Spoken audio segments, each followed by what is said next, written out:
ये इस बात का प्रमाण है कि लोक जनशक्ति पार्टी रामविलास के प्रति आपका विश्वास और प्रेम कितना गहरा है। एक बार फिर से उत्तर प्रदेश अध्यक्ष माननीय राजीव पासवान जी का स्वागत करता हूँ। आप हमारे बीच एक ऐसे कर्मठ, जुझारू, कुशल संगठन व्यक्ति मौजूद हैं जिनकी प्रेरणा और मार्गदर्शन से हमारी पार्टी उत्तर प्रदेश में लगातार मजबूत हो रही है। मैं पूरे सम्मान और उत्साह के साथ आदरणीय प्रदेश अध्यक्ष जी का भदोही की धरती पर हार्दिक स्वागत करता हूँ।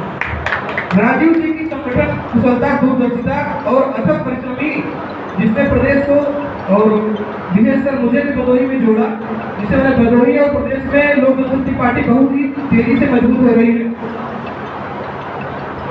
साथियों, आज हम सब संगठन को मजबूत करने की बात कर रहे हैं तो स्वाभाविक है कि उस महान व्यक्तित्व को भी याद करना होगा जिन्होंने सामाजिक न्याय और समानता के लिए अपना पूरा जीवन समर्पित कर दिया। हमारे प्रिय जननायक श्रद्धेय स्वर्गीय रामविलास पासवान जी।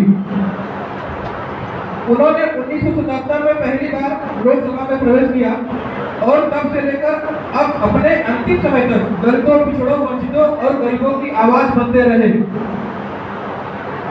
लोक जनशक्ति पार्टी की स्थापना उन्होंने इसी उद्देश्य की थी, इसी समाज के हर तबके को समान अधिकार और उनका राजनीतिक इतिहास और सहयोग मिल सके।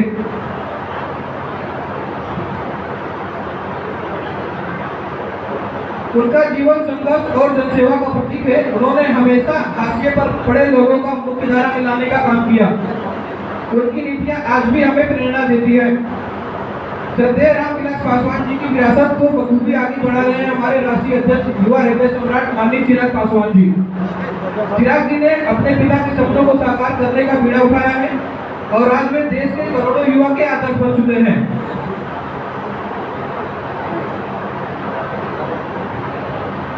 उनके फैसलों में दूरदर्शिता, उनके बयानों में सच्चाई और उनके इरादों में दृढ़ता है। बिहार विधानसभा चुनाव में बिहार फर्स्ट का उनका नारा आज बिहार में जन जन तक प्रचलित हो चुका है।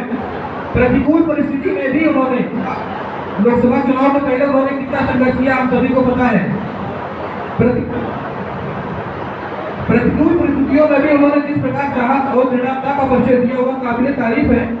उनकी निर्णायक भूमिका ने बिहार की राजनीति में एक नई इबारत लिखी है।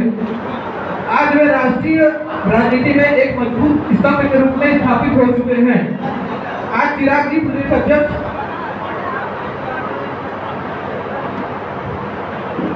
मेरे प्यारे भदोही के भाइयों बहनों, अब तक हमारे और भदोही की काली नगरी के नाम से विख्यात थी, जिसकी कला पूरी दुनिया में प्रसिद्ध थी और अभी तक हमने हमेशा ज्यादातर बाहरी लोगों को ही भदोही जिले का नेता बनाया।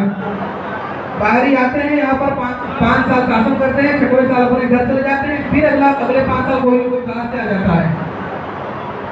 मेरा आपसे निवेदन है, वो कोई भी हो, किसी भी जाति का हो, किसी भी धर्म का हो, लेकिन भदोही का निवासी हो, हमारे सुख दुख में आपके यहाँ पहुंचेगा, आपकी तकलीफों को जानेगा, भदोही की रग रग से वाकिफ होगा। भदोही के नेता को ही अपना नेता बनाए, चाहे वो किसी भी पार्टी का हो, विशेषकर लोक जनशक्ति पार्टी को आप उत्तर प्रदेश में और भदोही में मजबूत करने का कार्य करें।